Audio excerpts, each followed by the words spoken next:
जय श्री कृष्ण। राधे राधे। दोस्तों, आज की वीडियो में हम जानेंगे कि वट सावित्री व्रत में पूजन में हमें किस किस सामग्री की आवश्यकता पड़ती है। ज्येष्ठ मास की अमावस को बड़मावस कहा जाता है और यूपी बिहार साइड इसे बरगदाही अमावस भी बोला जाता है। इस दिन वट सावित्री व्रत किया जाता है। कहीं कहीं पर यह व्रत ज्येष्ठ पूर्णिमा को भी किया जाता है। इसका जो पूजन है वो वट वृक्ष यानी बूढ़ा जो बरगद होता है उसका किया जाता है और बरगद का जो पुराना प्राचीन पेड़ होता है उसके नीचे बैठकर उसकी पूजा की जाती है।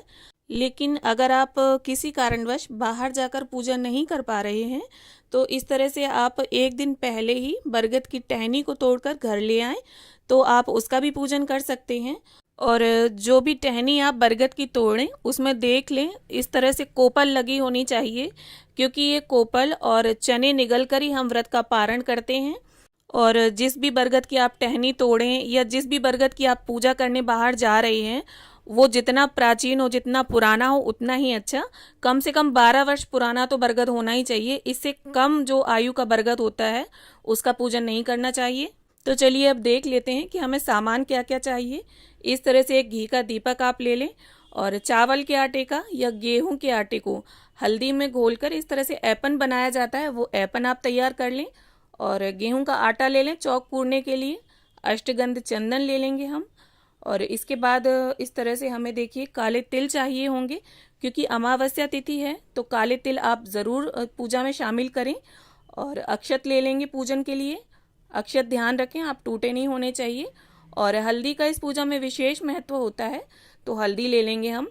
और आपके यहाँ जैसा भी सिंदूर चलता हो, शादी के समय जिस सिंदूर से आपकी मांग भरी गई हो, जिस रंग के सिंदूर से, पीले या लाल से, वो सिंदूर आप रख लें। और कच्चा सूत हमें चाहिए होगा फेरी देने के लिए और माला बनाने के लिए, तो कच्चा सूत हम ले लेंगे और कलावा ले लेंगे। और इसके बाद इस तरह से देखिए हमें जनेऊ रखने होंगे। 2 जनेऊ आप ले लें, एक गणपति जी के लिए और एक वटवृक्ष के लिए।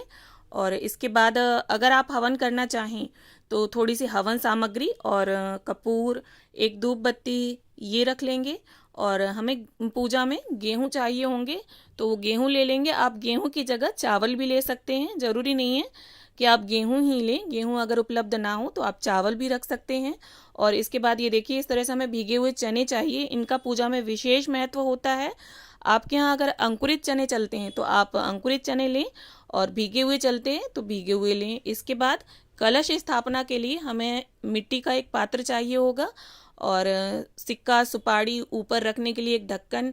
आप चाहें तो मिट्टी के कलश की जगह तांबे के कलश का भी प्रयोग कर सकते हैं। और इसके बाद इस तरह से देखिए हमें एक छोटा मिट्टी का पात्र चाहिए वट वृक्ष को सींचने के लिए। अगर आप बाहर जाकर वट वृक्ष को सींचेंगे तो बड़े पात्र को प्रयोग में लाएं, और यहाँ मैंने छोटा मिट्टी का पात्र लिया है। और इसके बाद जो भी फूल आपके पास उपलब्ध हो आप फूल ले लें। कलश स्थापना के लिए यहाँ मैंने आम के पत्ते लिए हैं, धूप घास और कुछ फूल लिए हैं और माचिस ले लेंगे।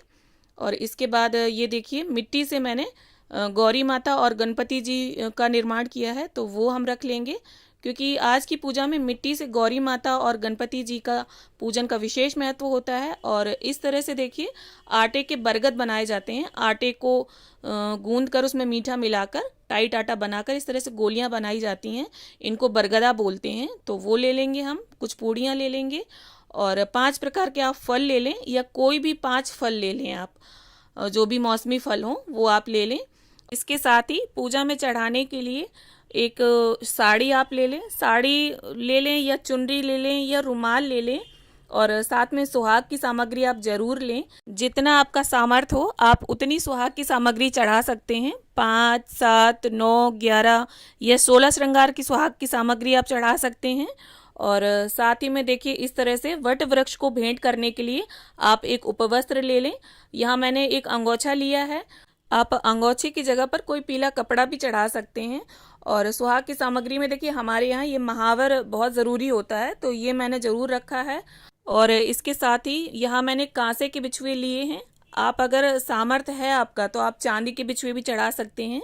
और महावर, सिंदूर, कांसे के बिछिए या चांदी के बिछुए, बिंदी, चूड़ी, इस तरह की सुहाग की सामग्री आप जरूर शामिल करें। और कुछ दक्षिणा ज़रूर आप रख लें, क्योंकि दक्षिणा से जो पूजा में कमी होगी हमारे अगर, तो वो पूरी हो जाएगी। और जो भी मीठा हो आपके घर में उसे आप भोग प्रसाद के लिए रख लें। और अंत में देखिए सबसे ज़रूरी चीज़ पंखा, ये हमें पूजा में ज़रूर शामिल करना है। अगर बांस का पंखा आपको मिल जाता है तो अति उत्तम, वरना जो भी पंखा आपको मिल जाता है वो आप रख लें।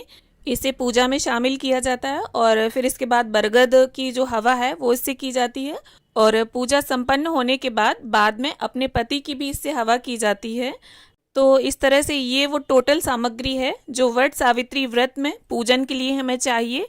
आशा करती हूँ वीडियो आपको पसंद आया हो। वीडियो अगर अच्छा लगा हो तो इसे लाइक करें, शेयर करें और चैनल को सब्सक्राइब कर लें। Thanks for watching.